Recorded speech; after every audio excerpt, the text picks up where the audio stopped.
What's up, guys? Welcome back to the RCT Network.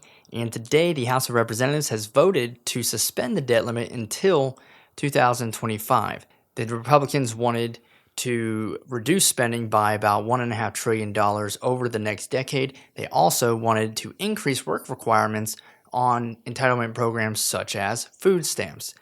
Now, today, the Democrats' primary argument leading into the vote was how the Republicans were putting families' financial and economic livelihoods at risk. They argued that the increase in work requirements would have an extreme negative impact on families across the country, primarily those in impoverished communities and primarily Black and brown communities. I listened to one leftist complain that even if they found a job, wages tend to not be high enough to even support the individual, let alone their families. So they were making another argument on why we need to increase minimum wage. Yet, the irony in this is that this is the same Democratic Party that brags about how unemployment is at its all-time low and how they've added a record number of jobs to the economy, not just jobs, but high-paying jobs. It's also crazy to me that you would argue that someone is financially worse off when they go and get a job, even paying minimum wage just to receive food stamps, than they would be by being unemployed receiving food stamps. And this brings me into the primary thing I want to talk about today. Earlier, I was watching the PBD podcast on Valuetainment. Patrick Bet-David, great show. Go listen to it. And today he said something that really stuck with me. And he started out by saying that all of the right things to run a political campaign on, like elimination or reduction of entitlement programs, are impossible to win on. This is why I often say that if I ran for public office in the U.S., I would never win, because I would come out and say, hey, I think we need to eliminate big scams like Social Security, or at least phase it out.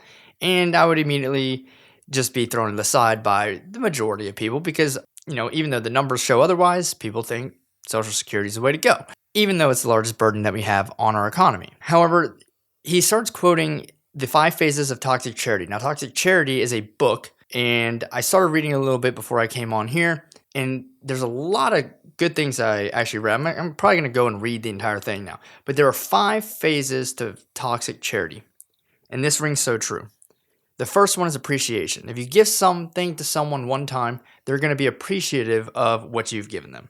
The second phase is anticipation. You give someone something twice, they start anticipating if you will receive it again. The third one is expectation. Given something 3 times, and now you expect it in the future. Number 4 is when someone is given something 4 times, and now you have entitlement. And then after 4 times of giving, the number 5 phase, you establish a dependency and become an enemy if the charity is stopped. Well, we're past entitlement in the United States. Now we are where if you stop any of these entitlement programs, people are dependent on them. And it's no different than when you go to Yellowstone National Park and they say, don't feed the animals. It's because the animals become dependent on the food you're giving them. They have an expectation of humans coming there and giving them food. And when humans come and don't give them food, guess what? The humans become the food.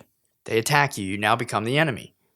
It's the same thing. Think about how crazy it is to have an entitlement program where as long as you make under a certain amount, you can keep receiving the benefit. People who have received this benefit their whole life that know nothing other than being on things like food stamps and welfare, they think that, oh my God, I can't go off of it because of the unknown. Therefore, they're going to not do as much and they're not going to take initiative and try to prosper out of that situation.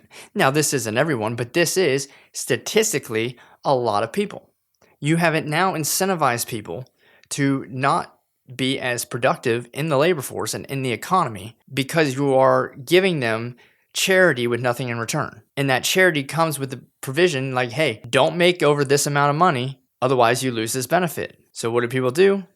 They make sure they maintain the status quo and a minimum level of production, if any production at all, to keep receiving the benefit. So the Republicans stated, we're going to increase work requirements on people who want to start receiving food stamps. Sounds like a good idea. I don't think this bill was strict enough at all. We need to cut spending out a whole lot. I'm not going to dive too deep into that. It's a simple fix on our debt problem, by the way. We don't even have to increase the debt limit. We just stop spending so much money. For example, In every bill released by the Democrats as of lately, and really going back to the 1960s, there's been provisions focused on allocating substantial funds into lower and impoverished communities in order to boost or start new programs designed to reduce things such as crime, violence, and homelessness. But have any of these worked? Absolutely not. Few reasons. Well, the government's not very good at doing things like that. And two, the government is actually incentivized to have people on these benefits because these people, and I wouldn't say the government, but the people running the government are doing it to get votes. So these people feel like they're being helped out. Therefore, they're voting on the people they think are helping them, but they're not really helping them. Three, this money's not really going to a lot of these programs. It's going to fill someone else's pocket.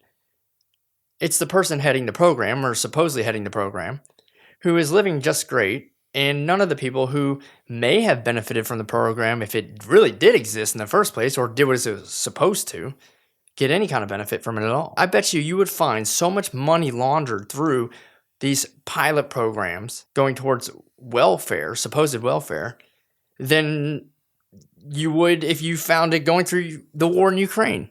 And we all know that's pretty substantial. But the fact of the matter is that we have a society that is growing more and more entitled to the government and is becoming more and more willing to give without any return. At least this is the appearance. Just remember, all of this giving by the government may appear like there are no strings attached. However, the reality is that there is a cost. The cost is an indebtedness to the government by the person receiving the benefits. And then there is a growing indebtedness of the government to those who are providing the means for the government to pay for the welfare systems. The government debt is growing, and a lot of it is to pay for a lot of these welfare systems that are actually keeping much of the population down. So just remember, if it seems too good to be true, it is too good to be true. Too much charity without anything expected in return is not a good thing. There's always a cost, there's always a consequence.